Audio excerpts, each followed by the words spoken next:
Assalamualaikum warahmatullahi wabarakatuh. Halo, perkenalkan nama saya Rarasati Koternada, NIM 222333062 dari Prodi D3 Manajemen Pajak, Universitas Negeri Padang. Baiklah, sekarang saya akan membahas tugas mata kuliah Komunikasi Perpajakan, yakni materi jenis-jenis komunikasi perpajakan di era digital 4.0. Baiklah, komunikasi perpajakan di era digital 4.0 merupakan suatu keadaan di mana perangkat komunikasi menjadi semakin dominan pada kehidupan umat manusia yang berhubungan penting bagi aktivitas keseharian.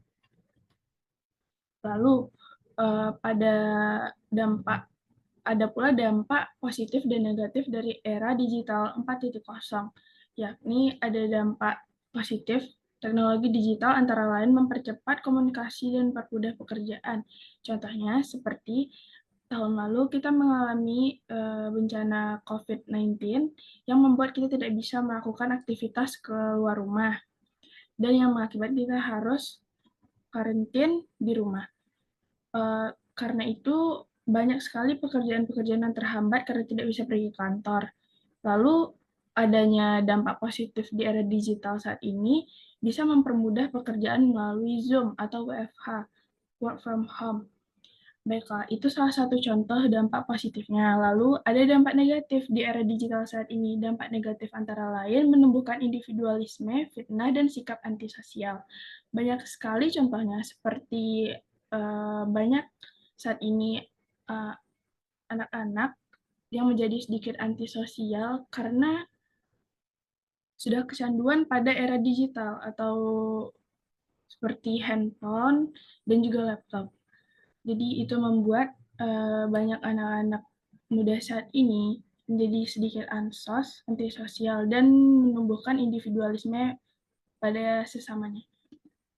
Lalu, ada pula cara penyampaiannya. Yang pertama, ada komunikasi verbal atau lisan. Terjadi secara langsung dan tidak dibatasi jarak, seperti dialog antara dua orang. Terjadi secara langsung, itu seperti antara dialog dua orang per orang yang tidak memiliki batas dan tidak ada batasan dan tidak ada jarak pula. Juga terjadi secara tidak langsung karena dibatasi jarak, seperti komunikasi melalui telepon genggam, atau kita bisa melakukan video call dari HP untuk saat ini. Lalu B, ada komunikasi nonverbal atau secara tulisan, seperti surat kabar yang biasa digunakan untuk menyampaikan kabar, seperti gambar atau foto, karena dituliskan menggunakan kata-kata atau kalimat.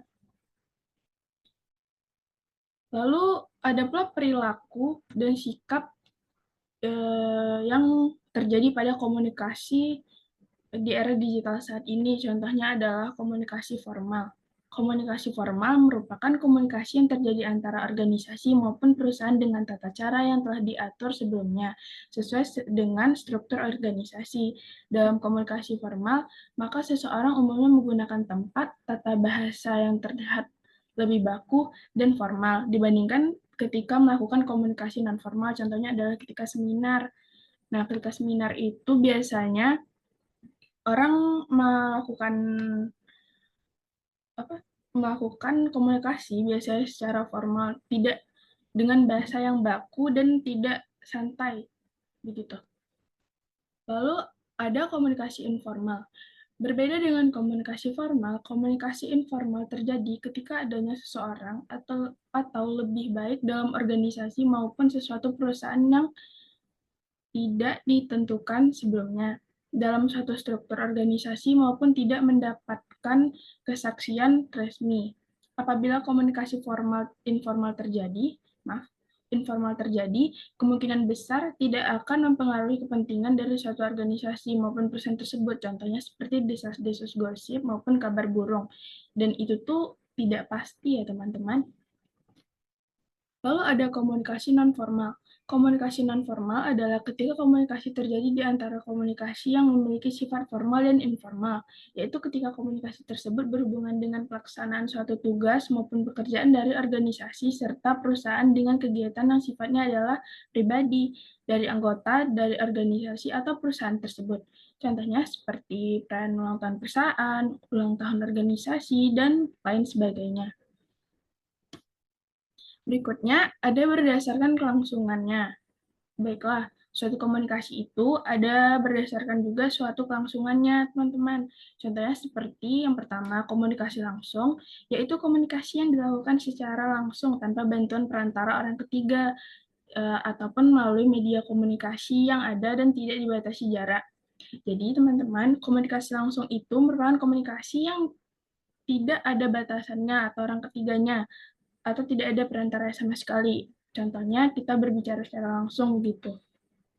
Berikutnya, yang berdasarkan kelangsungannya, ada namanya komunikasi kelompok, yaitu komunikasi yang terjadi pada suatu kelompok mengenai persoalan yang menyangkut kepentingan kelompok. Perbedaannya dengan komunikasi perseorangan, yaitu komunikasi ini lebih terbuka dibandingkan dengan komunikasi perseorangan, teman-teman.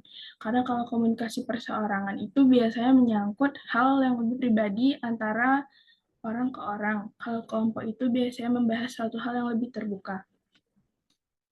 Lalu, pada komunikasi era digital saat ini, ada pula berdasarkan tujuan komunikasinya. Contohnya seperti berpidato, memberikan ceramah, wawancara, dan memberikan perintah. Berpidato itu seperti misalnya pidato pada acara-acara. Lalu kalau memberikan ceramah itu kita memberikan ilmu atau informasi atau apapun sebagainya mengenai suatu keagamaan. Lalu ada pula wawancara dan memberikan perintah, contohnya seperti perintah dari atasan kepada bawahannya atau karyawannya. Lalu ada berdasarkan ruang lingkup. Yang pertama ada contohnya komunikasi internal. Komunikasi internal dapat dibedakan menjadi 3 macam, yakni komunikasi vertikal, komunikasi horizontal, dan komunikasi diagonal. Lalu ada B, komunikasi eksternal. Komunikasi yang terjadi antara organisasi ataupun perusahaan dengan pihak masyarakat yang ada di luar organisasi atau perusahaan tersebut. Lalu ada berdasarkan pula jumlah organisasi yang berkomunikasi.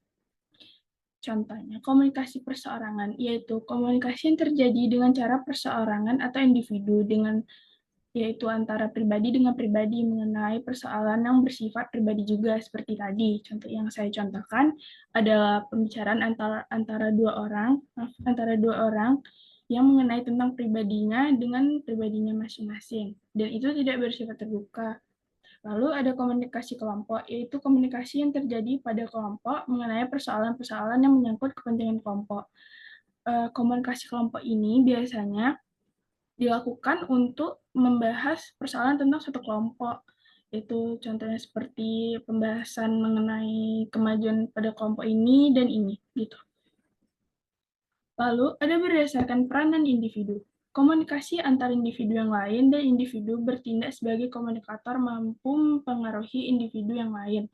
Lalu ada komunikasi antar individu dengan lingkungan yang lebih luas. Komunikasi ini terjadi karena individu yang dimaksud memiliki kemampuan yang tinggi untuk mengadakan hubungan dengan lingkungan yang lebih luas. Jadi itu bersifat terbuka dan luas. Lalu ada komunikasi antar individu dengan dua kelompok atau lebih. Pada komunikasi ini, individu berperan sebagai perantara antara dua kelompok atau lebih, sehingga dituntut kemampuannya yang prima menjadi penyelaras dan harmonis. Berdasarkan jaringan kerja. Lalu ada pula contoh dari komunikasi di era digital saat ini yang berdasarkan jaringan kerja, yaitu yang pertama contohnya komunikasi jaringan yang kerjanya itu rantai, yaitu komunikasi yang terjadi menurut saluran hierarki organisasi dengan jaringan komando sehingga mengikuti pola komunikasi formal. Lalu ada pula komunikasi jaringan kerja lingkaran, yaitu komunikasi yang terjadi melalui saluran komunikasi yang terbentuk seperti pola lingkaran. Lalu ada pula komunikasi jaringan bintang, yaitu komunikasi yang terjadi melalui suatu sentral dan saluran yang dilewati lebih pendek. Lalu ada berdasarkan jumlah yang berkomunikasi. Yang pertama contohnya seperti komunikasi perseroan, yaitu komunikasi yang terjadi dengan cara perseroan atau individu antara pribadi dengan pribadi mengenai persoalan yang bersifat pribadi juga. Lalu ada komunikasi kelompok, yaitu komunikasi yang terjadi pada kelompok mengenai persoalan-persoalan yang menyangkut kepentingan kelompok. Perbedaannya dengan komunikasi perseorangan yaitu komunikasi ini lebih terbuka dibandingkan dengan komunikasi perseroan. Lalu ada berdasarkan ajaran informasi, yaitu yang pertama komunikasi satu arah, yaitu komunikasi yang berjalan satu pihak saja atau one way communication. Yang kedua, komunikasi dua arah, yaitu komunikasi yang bersifat timbal balik atau two-way communication. Yang ketiga, komunikasi ke atas, yaitu komunikasi yang terjadi dari bawahan terhadap atasan. Lalu ada yang keempat, komunikasi ke bawah, yaitu komunikasi yang terjadi dari atasan ke bawahan. Lalu ada komunikasi ke samping, yaitu komunikasi yang terjadi antara orang yang mempunyai kedudukan sejajar. Baiklah, terima kasih sebelumnya. Maaf ada kata-kata yang salah atau yang kurang dan